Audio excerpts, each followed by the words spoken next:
কেমন আছো তোমরা? আশা করি সবাই খুব ভালো আছো, সবাই খুব সুন্দর একটা সময় কাটতেছে। তা আমি আবু সাইদ মাহমুদ, আমি বর্তমানে পড়াশোনা করতেছি বাংলাদেশ প্রকৌশল বিশ্ববিদ্যালয়ে, যেটাকে তোমরা বুয়েট নামে চিনো। তো হচ্ছে যে আমি হচ্ছে তোমাদেরকে আইসিটি পড়ানোর চেষ্টা করব, কারণ আমি জানি তোমরা সবাই আমার থেকে অনেক ভালো আইসিটি পারো। তা হচ্ছে আমি একটু পড়ানোর চেষ্টা করবো, কারণ আমি যেহেতু তোমাদের থেকে বয়সে বড়। আমার মনে হয় না তোমাদের ক্লাসে আমার থেকে বয়সে ছোট কেউ আছে। আচ্ছা, মানে বয়সে বড় কেউ আছে, সবাই তোমার ছোট। আচ্ছা, যাই হোক। তো আমি তো তোমাদেরকে আইসিটি পড়াবো ইনশাল্লাহ, ঠিক আছে? ওকে। তো আমি হচ্ছে তোমাদেরকে লেকচার দিব, আর হচ্ছে যে এই যে তো আমি তো তোমাদেরকে স্লাইডে পড়াবো, এই স্লাইডটা খুব সুন্দর ভাবে তৈরি করা হয়েছে, তোমরা আসলে একটু দেখলেই বুঝবে, একটু পরেই বুঝবা। তো এই যে এত সুন্দর ভাবে এই স্লাইডটা তৈরি করা হয়েছে, কিন্তু এটার পিছিয়ে আমাদের টাইপরাইটারের অবদান ছিল, সবচেয়ে বড় অবদান ছিল হচ্ছে তোমাদের আদিল ভাইয়ারও, কিন্তু অনেক কষ্ট করে তোমার কি করছে, যে হচ্ছে তোমার অ্যানিমেট করছে, বুঝতে পারছো? আচ্ছা, ঠিক আছে। তো এইটুকু গেল। এরপরে যে তাহলে আমার মনে হয় যে আমাদের ইন্ট্রো পার্ট শেষ, আমরা হচ্ছে এখন লেকচার শুরু করি।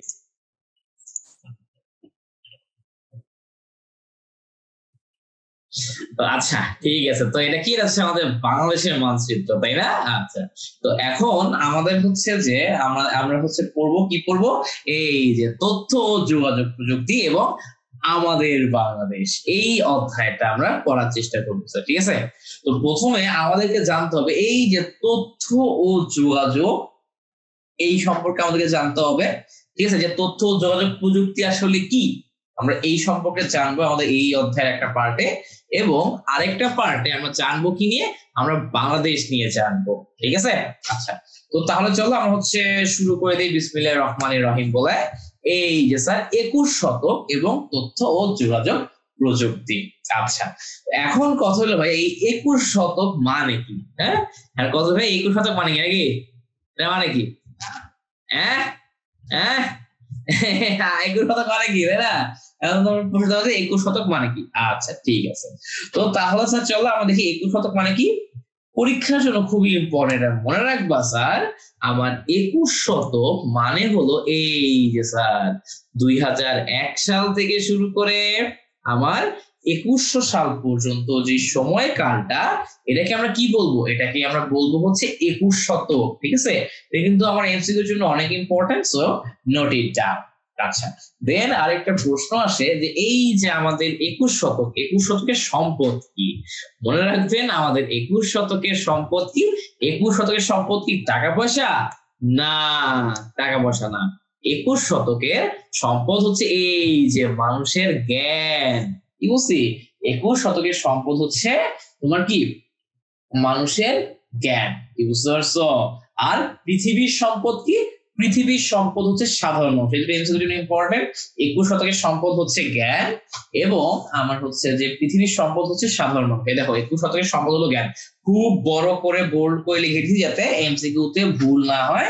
তাও আপনাদের মধ্যে অনেকজনের এমসিকিউ তে ভুল বলবে, ঠিক আছে? আচ্ছা, তো এখন স্যার এই যে জ্ঞান এমসিকিউর জন্য ইম্পর্টেন্ট, ঠিক আছে? আচ্ছা, তো 21 শতকের আলোচ্য বিষয় কি? এটা এমসিকিউর জন্য ইম্পর্টেন্ট, যে আসলে আমাদের 21 শতকে আমরা কি নিয়ে আলোচনা করি। আমরা স্যার 21 শতকে দুইটা জিনিস নিয়ে অনেক বেশি আলোচনা করি। একটা হলো গ্লোবালাইজেশন, এবং আরেকটা হলো ইন্টারন্যাশনালাইজেশন, ঠিক আছে?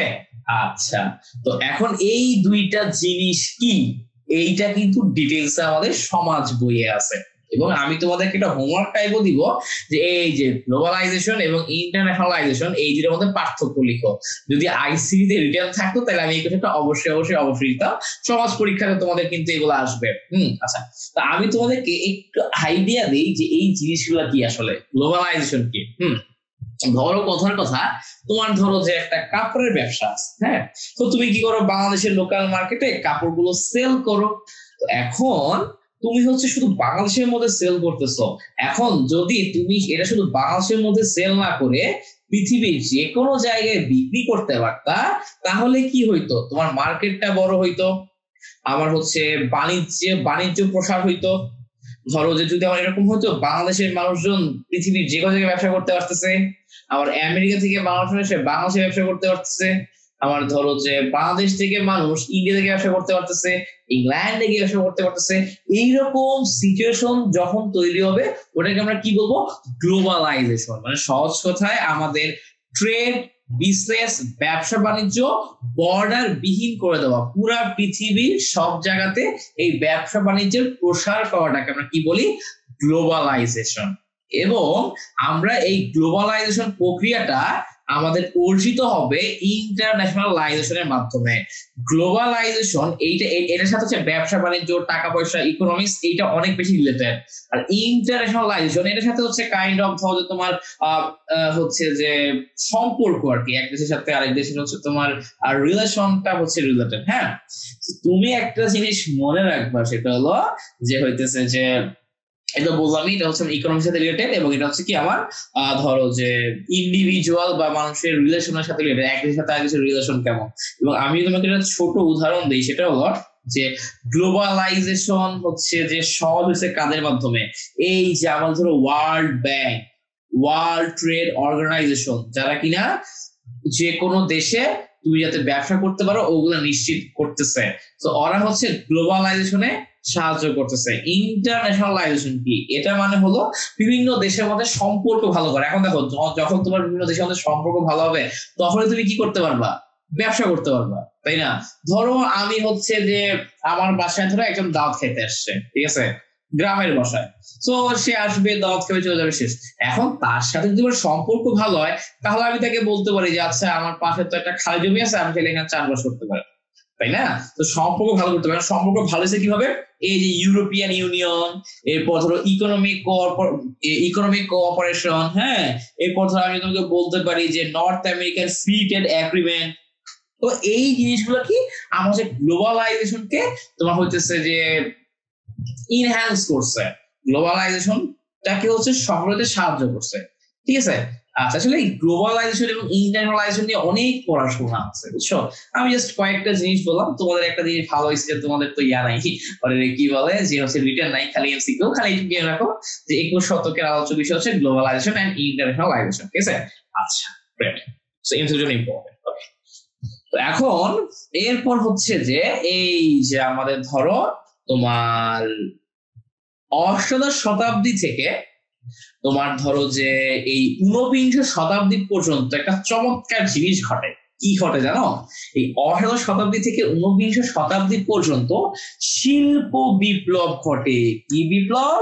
শিল্প বিপ্লব ঘটে। তো শিল্প বিপ্লব ঘটার পর আমাদের মানুষ কি হয়? মানুষ হচ্ছে যন্ত্রের উপর নির্ভরশীল হয়ে পড়ে, এবং যন্ত্রই কি করে? আমাদের অর্থনীতিটা তোমার নিয়ন্ত্রণ করে। ধরো তোমার হচ্ছে শিল্প বিপ্লব কি?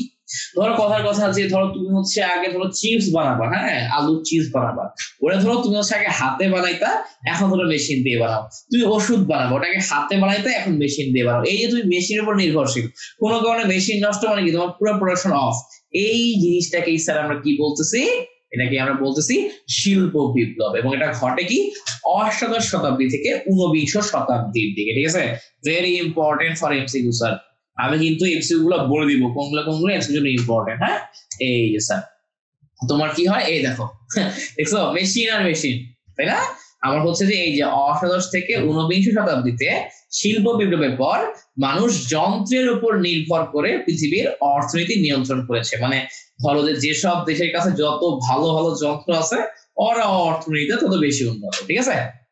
আচ্ছা, তো এরপরে স্যার এই যে আমাদের হচ্ছে 21 শতক, আমরা হচ্ছে এখন 21 শতক নিয়ে কাজ করবো। এবং 21 শতক মানে কি আমি আগেই বলছি, 2001 সাল থেকে 2100 সাল পর্যন্ত হচ্ছে আমার 21 শতক। এবং 21 শতক, এবং 21 শতকে হচ্ছে আমাদের প্রধান সম্পদ কি? আমি আগেই বলছি, আমাদের প্রধান সম্পদ হচ্ছে 21 শতকে কি? জ্ঞান। আচ্ছা, তো ভাইয়া জ্ঞান দিয়ে কি হবে যদি আমার কাছে টাকা পয়সা না থাকে? এটা কমন কোশ্চেন যে ভাইয়া আপনি অনেক জ্ঞানী, কিন্তু আপনার কাছে চাল ডাল কেনার মতোই টাকা নেই, তাই না? কিন্তু ব্যাপারটা কিন্তু ছিল ওই রকম না। হ্যাঁ, এই যে আমার জ্ঞান এবং টাকা পয়সা কাইন্ড অফ কোরিলেট করতে পারি আমরা। এই যে স্যার, মানে ব্যাপারটা এখন এমন হয়ে গেছে যে যত বেশি জ্ঞানী, টেকনোলজির দিক থেকে যেসব জাতি যত বেশি অ্যাডভান্স, অর্থনীতির দিক থেকেও তারা তত বেশি অ্যাডভান্স, বুঝতে পারছো? মানে যাদের হচ্ছে টেকনোলজি ভালো, জ্ঞান ভালো, মাথা ভালো, শিক্ষা ব্যবস্থা ভালো, ওরাই কি করতে পারতেছে, তোমার হচ্ছে এমন একটা সিস্টেম তৈরি করতে পারতেছে, এমন একটা শক্ত অর্থনীতি তৈরি করতে পারতেছে যাতে কি হয়, ওদের হচ্ছে প্রতি বছর জিডিপি বাড়ে। বুঝতে পারছো? জিডিপি মানে তো বলছো, সমাজ বই পড়ছো তাই না? তো এই ব্যাপারগুলো আর কি। তুমি যত বেশি জ্ঞানী হবা, তোমার অর্থনীতিও তত বেশি শক্তিশালী হবে। ঠিক আছে? আচ্ছা, গ্রেট। তো এইটুকু তো স্যার বুঝতে পারলাম। তো আমার 21 শতকে তোমার জ্ঞানটাই কি করবে, তোমার অর্থনীতিকে চাঙা করবে। ওকে, আচ্ছা ঠিক আছে। তো এইটুকু বুঝলাম। তো এখন আমাদের হচ্ছে 21 শতকের অর্থনীতি কি রকম, এটা এমসিকিউর জন্য খুব ইম্পর্টেন্ট। মনে রাখবেন স্যার, আমাদের 21 শতকের অর্থনীতি হলো জ্ঞান ভিত্তিক অর্থনীতি। তোমার জ্ঞান আছে, জ্ঞান আছে মানে তুমি ওই জ্ঞানকে খাটায় খুব ভালো কিছু একটা করতে পারবা। কি বলছি স্যার, বুঝতে পারছো? এই যে আমার জ্ঞান ভিত্তিক অর্থনীতি, কথা বোঝা গেছে? এটা কিন্তু এমসিকিউর জন্য ইম্পর্টেন্ট। আমাদের এখনকার অর্থনীতি হলো জ্ঞান ভিত্তিক অর্থনীতি। ওকে, আচ্ছা ঠিক আছে। তো এখন কথা হলো, এই যে আমাদের যে জ্ঞান ভিত্তিক অর্থনীতি বা জ্ঞান ভিত্তিক সমাজ তৈরি হইতেছে, এইটার জন্য তোমার দক্ষতা থাকা লাগবে। যে কেউ কি আসলে জ্ঞানী? সবাই তো আসলে জ্ঞানী না। আমরা কাকে জ্ঞানী বলবো? আমরা হচ্ছে কাকে একটা জ্ঞান ভিত্তিক সমাজ বলবো? এই কারণে কিছু সুনির্দিষ্ট দক্ষতা আছে। সেই দক্ষতাগুলো কি কি, চলো আমরা দেখে ফেলি। এই যে তোমার হচ্ছে জ্ঞান ভিত্তিক সমাজ তৈরির অংশ হিসেবে যে সুনির্দিষ্ট দক্ষতাগুলো প্রয়োজন, সেগুলো কি? আমার ধরো যে পারস্পরিক সহযোগিতার মনোভাব থাকতে হবে। ধরো তুমি ম্যাথ ভালো পারো, আরেকজন কেমিস্ট্রি ভালো পারে, একজনকে হেল্প করো। এরপর ধরো যোগাযোগ দক্ষ থাকতে হবে, তুমি অনেক কিছু পারো কিন্তু আরেকজনকে বুঝাইতে পারতেছো না, তোমার কমিউনিকেশন স্কিল নাই, তাহলে কিন্তু হবে না। হ্যাঁ, এরপর ধরো স্যার এই যে তোমার অবশ্যই একটা সুনাগরিক হইতে হবে, সকল নিয়ম কানুন মেনে চলতে হবে দেশের। যে কোনো আমাদের অনেক ধরনের সমস্যা আসবে, যে কোনো সমস্যার সমাধান করতে পারতে হবে। হ্যাঁ, এরপরে যে বিশ্লেষণী চিন্তন দক্ষতা, অনেক হচ্ছে ওটা কি বলে যে ক্রিয়েটিভ থিঙ্ক করতে হবে। এরপর সৃজনশীলতা, বুঝতে পারছো, অনেক সৃজনশীল হইতে হবে তোমাকে। এবার হলো তথ্য যোগাযোগ প্রযুক্তিতে পাওয়া যেতে এরকম। ঠিক আছে, বসে বসে কি করতে হবে, মানে আমার তো হচ্ছে তোমার আইসিটি তে পারদর্শিতা বলতেই বুঝি হ্যাকিং, হ্যাকার, তাই না? তো ওইরকম না ব্যাপারটা আসলে। এটা হচ্ছে তোমার এই যে আইসিটি তে বেশ পারদর্শী হইতে হবে। হ্যাঁ, এরকম একটা কিন্তু আমাদের ক্রাইটেরিয়া আছে। আচ্ছা গ্রেট। তো আমরা তো মোটামুটি অনেক কিছুই করলাম। এখন আমরা দেখব এই যে আমাদের তথ্য যোগাযোগ প্রযুক্তি, এই তথ্য যোগাযোগ প্রযুক্তির বিকাশে উল্লেখযোগ্য ব্যক্তিত্ব কারা, মানে কারা হচ্ছে অনেক অবদান রাখছে। হ্যাঁ, আচ্ছা। তো প্রথমেই আমরা দেখবো হচ্ছে যাকে, সে হচ্ছে আমার খুবই পছন্দের একজন ব্যক্তি, চার্লস ব্যাবেজ। ঠিক আছে, কে? Charles Babbage. আচ্ছা ঠিক আছে। তো এই যে চার্লস ব্যাবেজ ছবি তোমরা দেখতে পাচ্ছো, ওনার জন্ম হচ্ছে 1791 সালে এবং মৃত্যু হচ্ছে 1871 সালে, যদি আমি ভুল না করি। ওকে, আচ্ছা সে কে ছিল আসলে? মজার ব্যাপার, সে কিন্তু একজন ইঞ্জিনিয়ার। সে কিন্তু হচ্ছে একজন ইংরেজ। দেখো, সে হচ্ছে একজন ইংরেজ প্রকৌশলী ও গণিতবিদ এবং আধুনিক কম্পিউটারের জনক। ভাইয়া, তোমাদের এমসিকিউ এর মতো পড়াশোনা করতে হবে। তোমাদের মাল্টিপল চয়েস কোশ্চেন আসবে, চার্লস বেবেজ কে ছিলেন? ইংরেজ প্রকৌশলী, পদার্থবিজ্ঞানী, গণিতবিদ। তখন তোমাকে দেখাতে হবে 1 আর 3। হ্যাঁ, এবং আধুনিক কম্পিউটারের জনক কে? Charles Babbage. Very important for MCQ. আমি কিন্তু স্লাইডেই তোমার হচ্ছে যা যা ইম্পর্টেন্ট তোমার হচ্ছে এমসিকিউ জন্য বলে দিচ্ছি। এরপর হচ্ছে এছাড়া দেখো, উনি হচ্ছে কি করে, ডিফারেন্স ইঞ্জিন তৈরি করেন এবং তোমার 1991 সালে লন্ডনের বিজ্ঞান জাদুঘরে তার বর্ণনা অনুযায়ী একটি ইঞ্জিন তৈরি করা হয়। এর ভিত্তিতেই বা পরবর্তীতে একটি অ্যানালাইটিক্যাল ইঞ্জিন তৈরির পরিকল্পনা করেন চার্লস ব্যাবেজ। ঠিক আছে, মানে উনি হচ্ছে ইঞ্জিন নিয়ে অনেক কাজ করছেন, বুঝতে পারছো? এন্ড কম্পিউটার কাইন্ড অফ ইঞ্জিনই। আর উনি কি করেন, উনি হচ্ছে ডিফারেন্স ইঞ্জিন তৈরি করেন। হচ্ছে আসলে আমার একটা ওটাকে কি বলে যে নরমাল ইঞ্জিনের মতো ইঞ্জিন, বাট হচ্ছে এটার ওয়ার্ক ফাংশনটা হচ্ছে ডিফারেন্ট। ডিফারেন্স ইঞ্জিনের ওয়ার্ক ফাংশন তোমরা হচ্ছে যে গুগলে ডিফারেন্স ইঞ্জিন লিখে সার্চ দিবা, তাইলে ডিফারেন্স ইঞ্জিনের ছবি দেখতে পারবা। তুমি যদি অ্যানালিটিক্যাল ইঞ্জিন লিখেও সার্চ দিতে পারো, তাহলে তখন আসলে অ্যানালিটিক্যাল ইঞ্জিন দেখতে কিরকম ছিল ওটাও তুমি দেখতে পারবা। বাট তোমার যেহেতু এখন এমসিকিউ পরীক্ষায় আসে, সো এই কারণে এগুলো এমসিকিউ জন্য মনে রাখতে হবে। আচ্ছা, এরপরে যিনি আছে সুন্দরী রমণী, ওনার নাম হচ্ছে অ্যাডা লাভলেস। ঠিক আছে, উনার হচ্ছে যে আমাদের যে অ্যাডা লাভলেস যে আছে, আচ্ছা স্যার, হ্যাঁ, তো আমাদের যে অ্যাডা লাভলেস আছে, তো হচ্ছে উনার জন্ম হচ্ছে 1815-তে এবং হচ্ছে তোমার মৃত্যু 1852 সালে। তো উনি হচ্ছে জীবিত ছিলেন 35 বছরের মতো। কিন্তু উনি কিন্তু অত্যন্ত মেধাবী ছিল, অত্যন্ত মেধাবী। উনি কি কি করছে চলো আমরা দেখি। উনি হচ্ছে প্রথমে কবি লর্ড বায়রনের কন্যা। অ্যাডা লাভলেস হচ্ছে কবি লর্ড বায়রনের মেয়ে ছিল। আচ্ছা, এরপরে উনি হচ্ছে প্রোগ্রামিং ধারণার প্রবর্তক। এই যে এখন যে যত ধরনের প্রোগ্রামিং আছে, যত ধরনের প্রোগ্রামিং আমরা দেখি, ওগুই মানে এই প্রোগ্রামিং যে করা যাইতে পারে, এই ধরনের ধারণা ধ্যান জ্ঞান সর্বপ্রথম ছিল কার মধ্যে? অ্যাডা লাভলেস এর মধ্যে। কি বলছি বুঝতে পারছো? উনার মধ্যে সর্বপ্রথম ছিল। এবং আমার চার্লস ব্যাবেজ যে অ্যানালিটিক্যাল ইঞ্জিন বানাইছে, যে একটা আগে দেখছি যে চার্লস ব্যাবেজ হচ্ছে আমার ওই জাদুঘরে কি একটা দেখে অ্যানালিটিক্যাল ইঞ্জিন বানানোর কথা ভাবছে। ওই অ্যানালিটিক্যাল ইঞ্জিনকে কাজে লাগাবো কিভাবে, কাজে লাগানোর জন্য প্রোগ্রামিং এর ধারণা সামনে নিয়ে আসছে। দেখছো কি অত্যন্ত মেধাবী ছিল সে। হচ্ছে চার্লস যে অ্যানালিটিক্যাল ইঞ্জিন কিভাবে কাজে লাগানো যায় তার জন্য প্রোগ্রামিং এর ধ্যান ধারণা নিয়ে আসছে। এবং আমার হচ্ছে উনার মৃত্যুর ঠিক 100 বছর পরে বিজ্ঞানীরা বুঝতে পারে এই যে আমাদের যে হচ্ছে অ্যালগোরিদম, তোমার যখন প্রোগ্রামিং পড়বো তোমরা অ্যালগোরিদম ফ্লোচার্ট এগুলো বুঝবা। তো হচ্ছে এই যে তখন তোমরা জানতে পারবা যে এই যে অ্যালগোরিদম প্রোগ্রামিং এর ধারণা প্রকাশ করছিল অ্যাডা লাভলেস। এটা হচ্ছে বিজ্ঞানীরা 100 বছর পরে বলছে। ঠিক আছে, এটা কিন্তু ইম্পর্টেন্ট দেখার করবানটা যে হচ্ছে ওই যে তোমার হচ্ছে অ্যালগোরিদম প্রোগ্রামিং এর ধারণা প্রকাশ করেন কে? Ada Lovelace. এগুলো এমসিকিউ জন্য ইম্পর্টেন্ট এবং মোটামুটি আমি যেটা বলছি আমার স্লাইড করলে মোটামুটি এমসিকিউ ম্যাক্সিমাম কভার হয়ে যাবে। হ্যাঁ, আচ্ছা। এরপর আছে হচ্ছে এই যে আমাদের জেমস ক্লার্ক ম্যাক্সওয়েল। জন্ম হচ্ছে 1831 সালে এবং মৃত্যু কি 1879 সালে, যদি আমি ভুল না করি স্যার। ঠিক আছে, আচ্ছা। তো এই যে ক্লার্ক ম্যাক্সওয়েল এর হচ্ছে যখন তোমরা ইন্টারভিউ বা তখন তোমরা ওনার অনেক কিছু পড়বা। উনি অনেক থিওরি তর্ক দিয়েছে। তো শর্ট মানে হচ্ছে ওনারটা সবচেয়ে বেশি যেটা কাজে লাগবে তোমাদের জন্য সেটা হলো যে এই যে আমাদের যে বিভিন্ন ধরনের বার্তা পাঠাই আমরা, হ্যাঁ ওগুলো কারণ কি বলি যে ইলেকট্রোম্যাগনেটিক ওয়েভ। তো এই ইলেকট্রোম্যাগনেটিক ওয়েভ অথবা তড়িৎ চুম্বকীয় বল সম্পর্কে ধারণা দেন কিন্তু আমাদের জেমস ক্লার্ক ম্যাক্সওয়েল। এবং উনার এই ধারণার উপর ভিত্তি করেই কিন্তু তোমার হচ্ছে এই যে তার বিহীন যে যোগাযোগ ব্যবস্থা, এইটার একটা সম্ভাবনা সৃষ্টি হয়। বুঝতে পারছো? ওকে, আচ্ছা ঠিক আছে। এরপর হচ্ছে এই যে আমাদের জগদীশ চন্দ্র বসু, বাংলাদেশের গর্ব, বাংলাদেশের গৌরব, বাঙালির জন্য গৌরব। ঠিক আছে, বাংলাদেশ বলা যাবে না, বাঙালিদের গর্ব আর কি আমাদের জগদীশ চন্দ্র বসু। কারণ তখন তো আসলে বাংলাদেশ হয় নাই, যেই টাইম স্প্যানে ছিলেন। তো এখন জগদীশ চন্দ্র বসুকে কি বলা হয় যে হইতেছে যে উনি হচ্ছে সর্বপ্রথম রেডিও আবিষ্কার করছিলেন, কিন্তু হচ্ছে এইটা তোমার হইতেছে মানে উনি হচ্ছে রেডিও আবিষ্কার করে বসেছিল, কিন্তু মার্কনি সাহেব আগে একদম ঘটা করে হচ্ছে তোমার কি করছে যে হইতেছে সবাইকে বলছে এই আমি আবিষ্কার করে ফেলছি।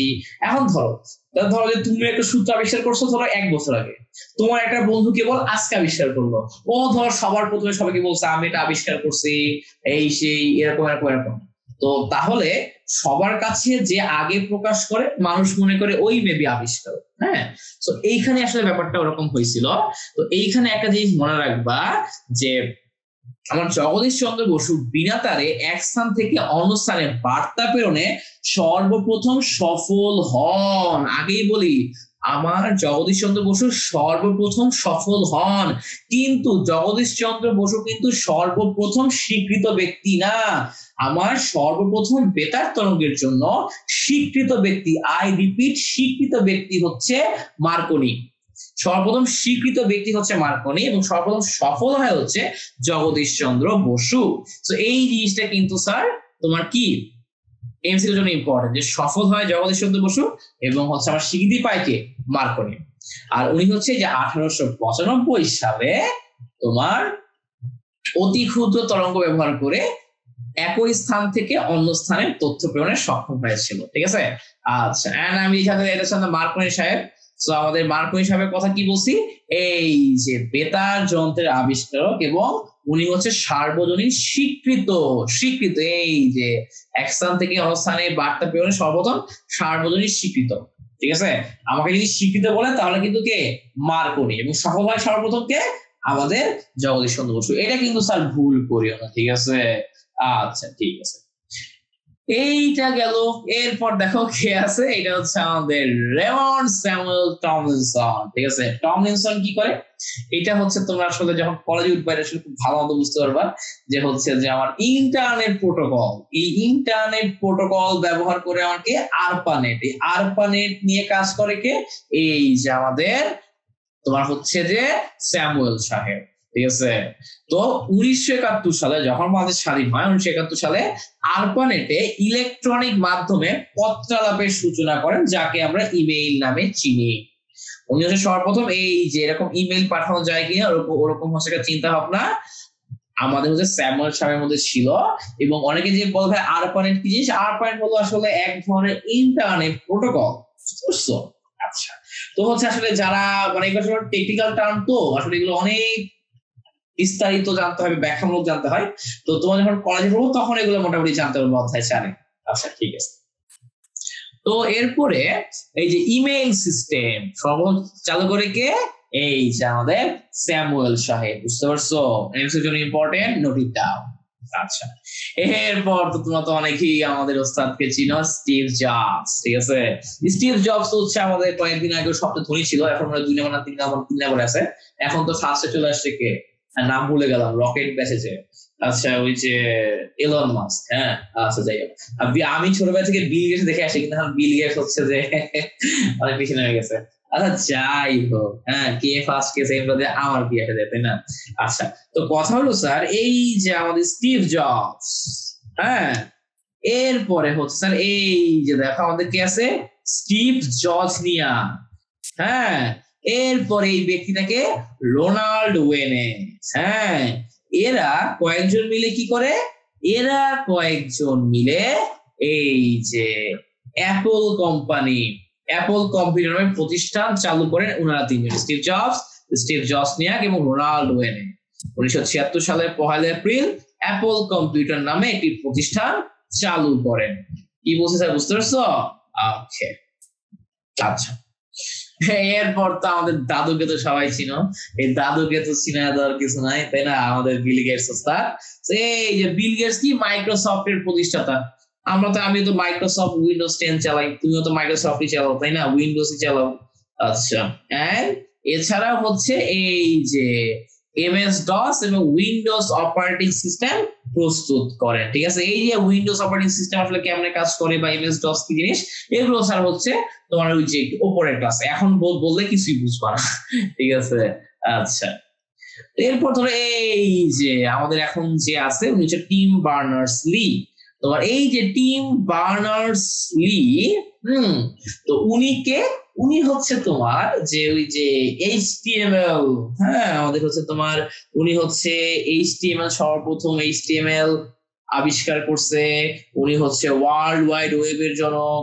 উনি হচ্ছে হাইপার টেক্সট ট্রান্সফার প্রোটোকল ব্যবহার করে তথ্য ব্যবস্থাপনার হচ্ছে কাজ করছে, মানে উনি অনেক কাজ করছে। মানে ইভেন ধরো যে উনার এই কাজ নিয়ে তো আমার এইচএসসি আইসি একটা চ্যাপ্টারই আছে, বুঝতে পারছো? এই হলো কাহিনী। তো এই দেখো স্যার কি বললাম, যে এই যে 1989 সালে হাইপার টেক্সট ট্রান্সফার প্রোটোকল ব্যবহার করে তথ্য ব্যবস্থাপনার প্রস্তাব করেন হচ্ছে আমাদের টিম বার্নার্স-লি, এবং তাকে ওয়ার্ল্ড ওয়াইড ওয়েবের জনক বলা হয়। ঠিক আছে, আচ্ছা, এটা তো আমাদের আরেক চাচা মার্ক জুকারবার্গ। তোমরা তো সবাই কম বেশি চিনোই ওনাকে, তাই না? তো কি করছে, উনার পরিচয় একটাই, ফেসবুক আবিষ্কার করছে। এবং ফেসবুক আবিষ্কার করে এই পিচ্ছি পিচ্ছি বাচ্চাগুলো ভবিষ্যৎ নষ্ট করছে। কারণ যারা যারা হচ্ছে অনেক বেশি সময় দাও, তারা কি, তাদের কিন্তু আসলে ভবিষ্যৎ অন্ধকার। বেশি সময় দিবা না ফোন টোনের পিছনে, বুঝছো? আচ্ছা ঠিক আছে, তো এইটুকু গেল। এরপর স্যার যে এটা কি, এটা হচ্ছে মাইক্রো প্রসেসর। মাইক্রোসফট কবে আবিষ্কার হয়? 1971 সালে। এমসি এর জন্য ইম্পর্টেন্ট, যেহেতু আমাদের এমসি খুব বেস্ট। ঠিক আছে, আচ্ছা, এরপরে এই দেখো এটা কি আছে আমার, আইবিএম কোম্পানি। 20 শতকে ইলেকট্রনিক্স এর বিকাশের পর প্রথম যুক্তরাষ্ট্রের IBM company main frame computer তৈরি করে। ভেরি ইম্পর্টেন্ট ফর এমসিকিউ, সবগুলো নিয়ে আসলাম। তো এই যে স্যার এইরকম, মানে আগে হচ্ছে আমার যন্ত্রপাতি গুলো খুব বিশাল ছিল, এবং সত্যি কথা বলতে আগে কম্পিউটার গুলো খুব বিশাল ছিল। আগে এমনও ছিল যে একটা ক্যামেরা ট্রাকে করে নিয়ে যাওয়া লাগতো।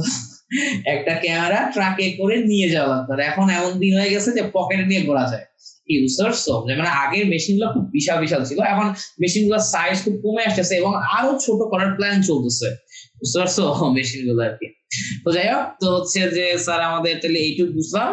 নেক্সট ক্লাস থেকে স্যার আমরা হচ্ছে ই লার্নিং ও বাংলাদেশ ওই পার্ট থেকে পড়া শুরু করবো ইনশাল্লাহ।